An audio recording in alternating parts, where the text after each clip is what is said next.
Elles sont nombreuses, patientes, parfois inquiètes. Certaines se font prélever en échantillon pour le test via l'inspection visuelle à l'acide acétique, une méthode simple et efficace pour dépister les anomalies du col de l'utérus.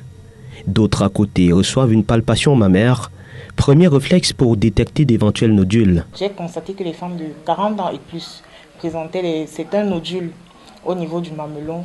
Bon, étant donné qu'à ce stade-là, il y a les nodules qui ne sont pas dangereuses, les lobules qui ne sont pas dangereuses. Donc du coup, on les a envoyés faire une écho mammaire et une mammographie. Depuis le lancement de cette campagne, plus de 30 femmes ont été examinées, preuve d'une réelle prise de conscience. Mieux la femme se porte, mieux la famille, mieux la société et mieux l'humanité se porte.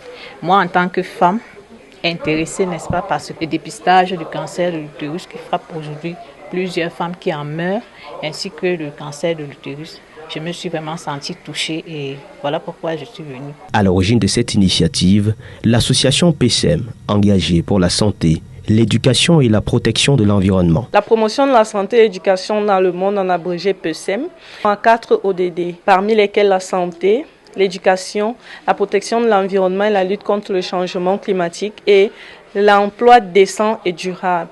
Nous travaillons dessus depuis près de 3 ans et nous continuons dans cette lancée.